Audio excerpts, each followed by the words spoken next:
Hello, everyone, and welcome to another episode of our GME Core Curriculum podcast, Curriculum Corner, where we have been exploring the skills and insights that help shape the next generation of physician leaders.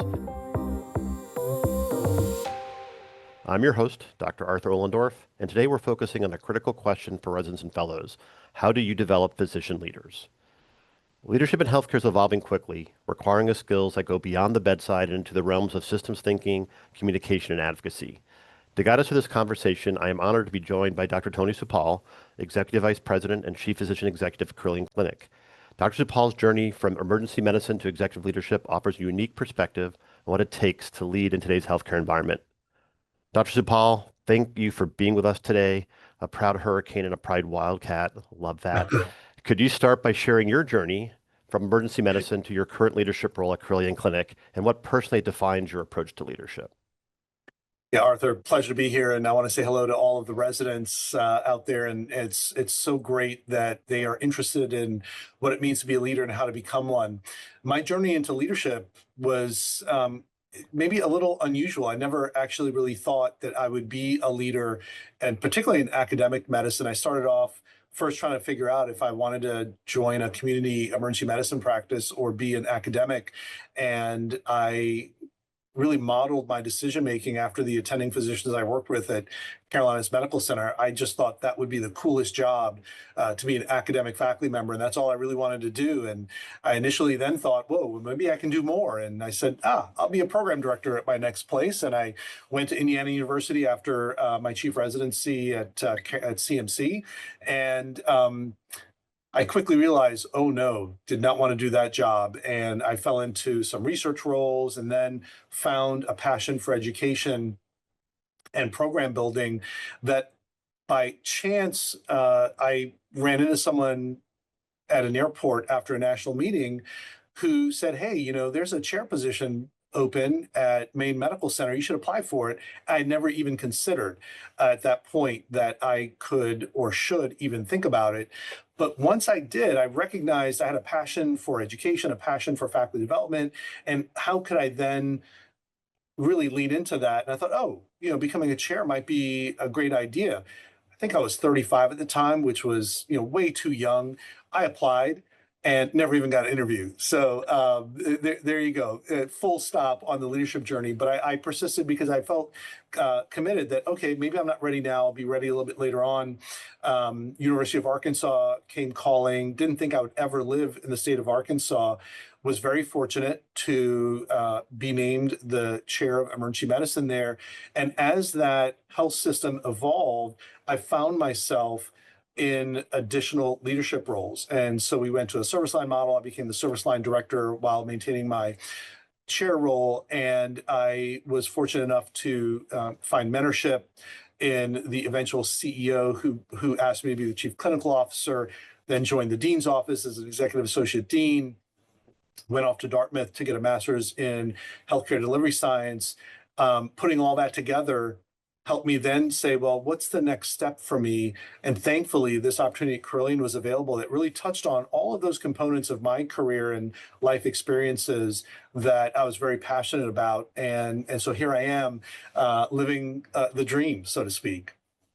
No, that's great. And I think I've heard that from so many other leaders, especially medicine, that sometimes leadership finds you rather than you seeking out leadership, and being ready and able and having the skill sets, which kind of leads to our next question. So we have a lot of residents and fellows who are stepping into their first leadership roles. They may be team leaders on their services, they may be doing QI projects, or they may be one of our chief residents or fellows. What core skills should they prioritize as they want to grow into effective physician leaders?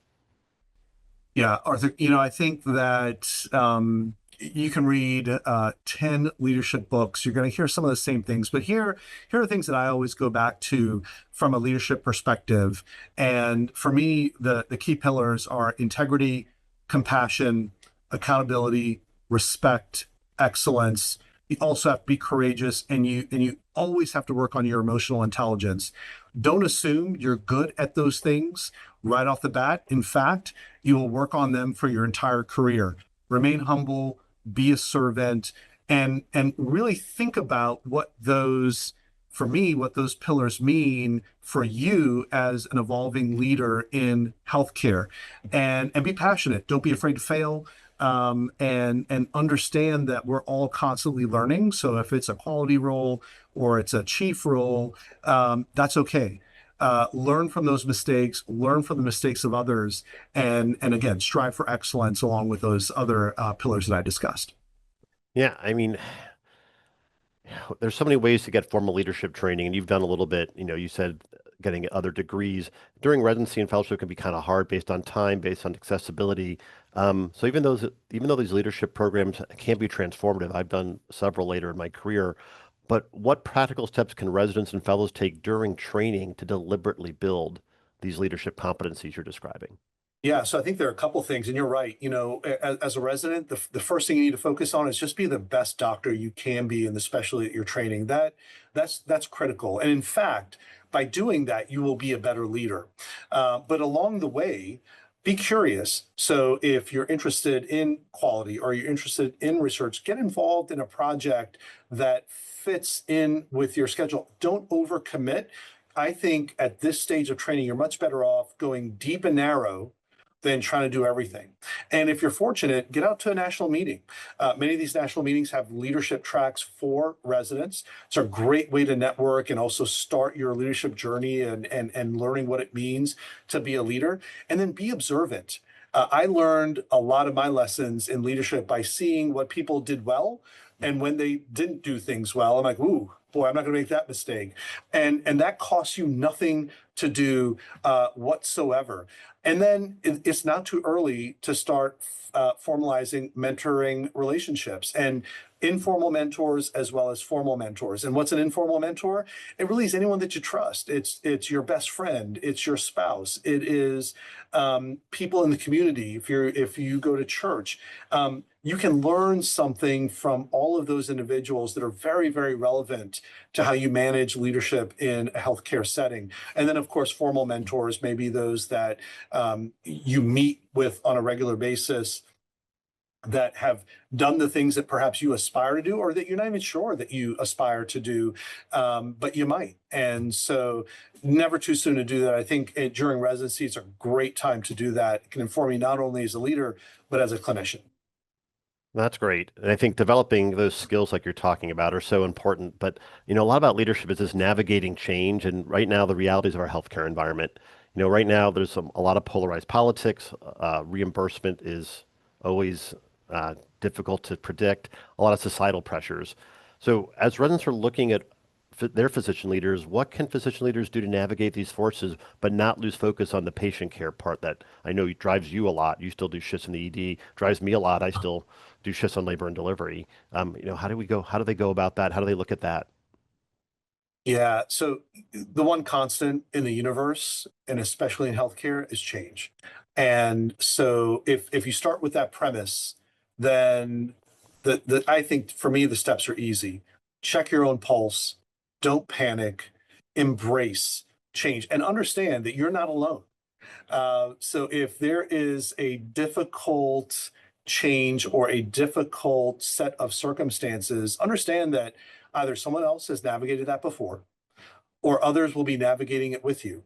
Finding those individuals, understand that you don't have to do things all by yourself. You know, as an example, people may look at my position and say, oh my goodness, you're responsible for all of these things. How do you do it? Well, the short answer is I really don't. I empower the people that I work with. I work for them. They don't work for me. And if they're doing the things that they are supposed to do, I'm successful. They're successful. We do it together. And if we fail together. We learn from it. And it might be because we didn't manage change appropriately. You're never going to be perfect, but effective leaders win many more times than they lose. And but anyways, back to the change piece, as I mentioned, don't be afraid, lean into it, embrace it, because every one of those opportunities will inform you as a leader later on in your career. Well, for sure. And I will echo Tony's management style is exactly that. He is my direct boss, and he gives me that latitude to do what I need to do in GME and academic affairs. And when I need help, he's right there. And he lets me hopefully succeed far more than I fail. So, which is great. So, and that same idea, especially, as leaders are emerging, technology such as, artificial intelligence, large language models, new medical technology is really exciting. And how do early career leaders advocate, implement, and do with this innovation well and do it responsibly? What have you seen that works? Yeah, Arthur, I'll tell you, and I think the residents listening to this podcast are far more adept at these technologies than I am.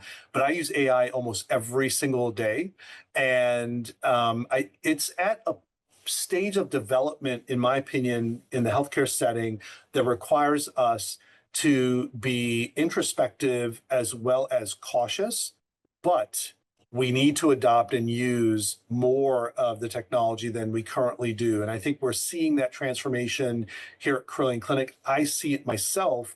It makes me much more efficient. Sometimes it even makes me a little kinder in the way I communicate with others.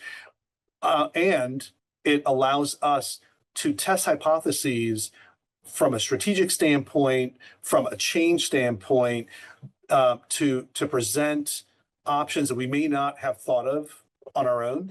And as human beings, we can get tired, we can get frustrated, and we have varying other emotions. AI doesn't. It's a thought partner, and that's how I approach it today. I think 5 years from now, we're going to have a different conversation. It'll be much, much more than a thought partner. It's going to be an enabler to bring more joy to medicine, more efficient, better care for our patients, and help us practice the best evidence-based and cost-effective, in a more cost-effective manner than we ever have. Okay. With healthcare equity and costs under intense public debate, what can residents and fellows do to prepare for their future role in shaping health policy? So I think the first thing is to understand the issues. And what is health equity? What is health justice? Why is it that 3 miles from my office, the life expectancy is 6 years less than it is right here in the south portion of Roanoke? That makes no sense because human beings in this country, especially with access to healthcare, should have similar outcomes, but they don't. And so we know that there are a lot of things happening in healthcare beyond the walls of our health system. And so learning, understanding, and being open-minded to the fact that the delivery of health is far more than a prescription or a doctor's visit. Indeed, it does involve education, nutrition, employment, what happens in the criminal justice system, and the other determinants of health, population health, et cetera. And so to me, I think that's something I really didn't know anything about when I was a medical student or even residency. That wasn't even a thing. Diversity, equity, inclusion was not a phrase that was coined. Health justice, health inequities. We didn't know. We just assumed that there was no difference. And in fact, and I know Arthur in obstetrics and gynecology, when you look at infant mortality and the outcomes for mothers, there are tremendous disparities, and that's true across all of our specialties. No, absolutely. I mean, thanks for bringing up maternal mortality. I mean, we know in the Commonwealth, if you are a black woman or you live in a rural area, your outcomes are markedly different. And we serve people who are black and live in rural areas at Carillion. That's why I love working here because we're actually trying to live our motto and improve the health of the communities that we serve. So in that same vein, you're talking about all these things that are going on and how we have some really good ways of being involved. But at the same time, how do you protect yourself from burnout in all this? Because there's so much happening and so much you could do, and there's a lot going on. So what have you found works for you, or what can you advise our residents and fellows? Yeah, well, Arthur, I'll tell you, the first thing is I love what I do. And I love waking up in the morning, coming to work, engaging with my colleagues, making a difference in our community. And really what that means is find your passion. If you're passionate about the work that you do, to me, it's not really work. Do I get tired at times? Absolutely. Do I feel busy sometimes and overwhelmed? Yeah, I do. That's part of what I signed up for. I'm okay with that because I know I've got people that support me. I've got teams that trust me and I trust them. But I also enjoy other things outside of work. And as you know, and you've heard some of these stories, we are just talking about college football and what's going to happen this weekend. I'm going to be sitting in front of the TV, rooting on my team and rooting against teams that I don't like. I love to cook. I love to bake. I love to eat. I love to travel. I love spending time with my wife. I love visiting with my children. We take an annual trip to some exotic land every year, and we go hard when we vacation. I have a group of friends that I've known since junior high school now for 35, 40 years. We take an annual trip every year to Las Vegas and have a lot of fun. And so, I think when I was growing up, there was something about work hard, party hard. I don't party anymore, but the things that I enjoy, I lean into, and I include that enjoyment in the work that I do. And there's so many things about what I do that don't show up on my calendar every day. When I'm walking in the hallway of the suite here, I bump into our CFO or our CEO, and we have hallway conversations. Those 5, 10 minutes, sometimes we get more done than we do in an hour. And to me, that's invigorating and refreshing. And so, find those passions in your life, find those people in your life that are special. And when you pick your career, to me, it's like a marriage. I've only ever had 3 jobs in my life. I spent 13 years at Indiana University, 10 years at the University of Arkansas, and now I'm here at Curling Clinic. I chose very, very carefully when I chose Curling Clinic, and thankfully they chose me. I really chose the people because I knew they were my tribe, right? The vibe was right. I knew that I'd be supported. I would support them and feel as if I'm in the right place for me. And burnout's a real thing. I don't know if I've ever been burned out. I don't feel that way now. I've been here for 2 years and, working hard, doing the things I love. And I don't know, when I do get there, let me know, Arthur, and we'll figure out a plan. But I think I mitigate that based on, kind of what I've shared. And when I'm not in work, I'm not at work. And I try to enjoy that as much as I can. No, thank you for sharing that really practical approach. And I've heard that from others, and I've led my life the same way. I've only had 3 jobs. I'm a smidge older than you, because I've always found places with people who I trust and people who I think have trust in me. And I felt this really good relationship, and I've enjoyed coming to work. And I know, like, hey, there may be difficulties are coming ahead because of things we can't control, but I'm with the right people, and we collectively will figure it out together. So I think it's just really great advice. As you're thinking about practical things to teach our residents, I want you to kind of go back into your log of leadership memories, and share a leadership challenge you may have had. Maybe it was staffing changes, policy uncertainty, budget pressures, and think about of the many you've successfully navigated. But more importantly, tell a bit of the story, but how might a resident or fellow adapt to that approach to their day-to-day life and what they're doing right now? Yeah, sure, Arthur. Happy to do that. And I'll go back to one of the pillars I talked about, and I mentioned emotional intelligence. And I don't think we have time in this podcast to define everything that emotional intelligence is. So I challenge the listeners to go online, read a book, or both. And here's the story. So my prior organization, we had processes by which if you wanted a novel pathway, oftentimes it required a meeting with the dean and the dean's cabinet. So I love recruiting faculty and I love building programs. And so we built at my department some really interesting fellowship programs. And in a standard university setting, when you become a fellow, your rank is typically a clinical assistant. Well, I had a brilliant idea that instead of being a clinical assistant, I would make all of my fellows assistant professors for a couple of reasons. One, if I hired someone right out of residency, they were an assistant professor. And so why couldn't a fellow be an assistant professor? And if they spent a year or two with us at the assistant professor level and stayed, they had 2 years towards their promotion packet, which typically was about 5 years. So it was a really nice incentive for them to stay. And so in fact, for the first couple of years, all of our fellows stayed either with us in our department or locally in Little Rock or in the state of Arkansas. So it was wonderful. It met the mission of the school, of the state, and these were highly trained individuals. Well, one year, the dean caught wind of the fact that, hey, why are these fellows assistant professors in emergency medicine when everyone else is a clinical instructor? So I got called in. And I said, oh, this is a great opportunity. I can educate the dean on this wonderful opportunity, this novel, innovative practice that will help us retain really talented individuals. Well, The dean didn't want to hear that, and he actually thought it was a horrible idea. And as this meeting progressed, I kept fighting. I was escalating, and I was, you got to pick the hill you want to die on. Well, it seemed as if I was heading in that direction. Thankfully, the dean's chief of staff, who I just happen to know really well, we great relationship, really tough cookie, lawyer by training. She gave me a look, and as soon as I saw that look, I was like, ooh, I need to tone it down a little bit and just shift gears.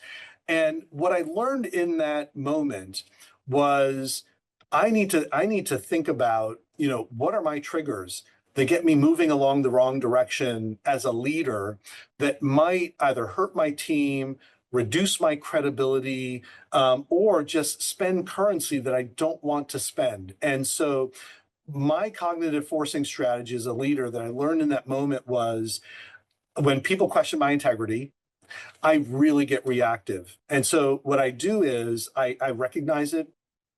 I take a pause, so I won't say anything. And the first thing out of my mouth, even if it doesn't make sense, and I try to make it make sense, is thank you. So I have practiced this now several times, and I realize when you tell someone thank you, first of all, it de-escalates me, but it also catches people off guard a little bit because you may have been disagreeing for a while, and then finally you just say, you know what, thank you, Arthur, you are right, and now I completely understand this issue so much better because your perspective works, and I think that's the direction we're going to take. Man, you might even make a friend because then the next time you have that conversation or the next thing that you need to have work for you, you might actually get it. It's another concept of how to get to yes, but that's uh, something that I reflect on frequently. I've got many other things where, I was probably not doing something the right way that I reflected on and learned. Boy, that was not the way to go. But for me, that was a moment in time that I will always remember. I like telling that story because I think it's something that might be able to help young leaders, or maybe even those that aren't so young, think about how they deal with self-awareness, which is one of the key components of emotional intelligence. No, I love that story. I mean, I love the insight, but also like how you read the room. And I've told the residents this, at least for the last 4 years at orientation. When a nurse asks you, "Are you sure?" That's a nice way of telling them, "Don't do it." And to be open to those cues, when you saw that attorney physician looking at you that way, you knew to read the room. So I think that's another kind of piece. Know yourself, but also, trust those around you, and you may be going astray. So. As we wrap this up, we're doing what's called rapid fire, but we only have two questions, so it's not that rapid fire, but we'll call it rapid fire. Um, so first of the rapid fire questions is tell us about a book, a podcast, or a mentor that has had the biggest influence on your leadership style. I can give you one for each, but it's You, rapid you, fire. So, mentor was Dr. Stepi Mehta, who is an intensivist by training. He came from Maine Medical Center, interestingly enough, small world, based on my prior, to University of Arkansas to be the chief clinical officer. I reported to him. And what I learned from him were a couple of things. I never saw Steppy get mad. He was a master at being diplomatic. He was exceptionally well read and knowledgeable and extended kindness in every way, despite the fact that he had to make really difficult decisions. When he became CEO, I jumped at the chance to be a chief clinical officer, not for the title or the position, but to work closer to him, to be around him and observe and learn what it meant to be a real leader. He's the reason why I went to Dartmouth. I never wanted to be in a classroom again. And he said, you know what, Tony, I think you have the ability to do more, but you should really consider more formal training and an advanced degree. And I'm so thankful that I listened. It was really expensive, by the way, but I did it. And, those experiences transformed me and my thinking and my aspirations for leadership. I think in many ways it led me to where I am today. And I'm forever thankful to Dr. Mehta, who's now retired. He lives in Portland, Maine, and I visited his home, spent time with his wife and his family, and we still talk. As a matter of fact, I just had a conversation with him this weekend.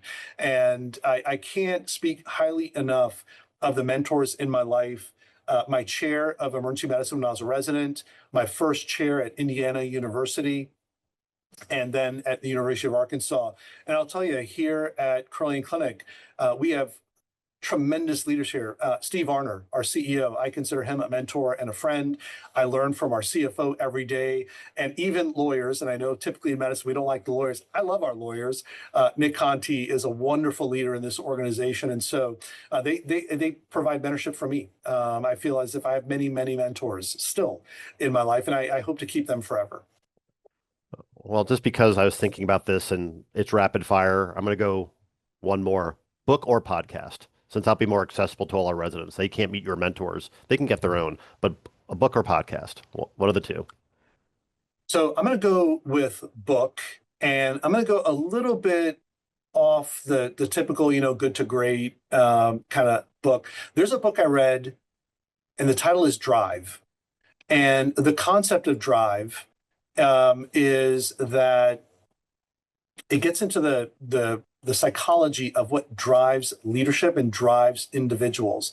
And understanding that will not only help you understand a little bit more about yourself and the areas where you may need to grow, learn, and challenge yourself, but it provides insight into others so that you recognize, boy, why are we at odds all the time? Or why do I just not, I can't read that person. I don't understand where they're coming from.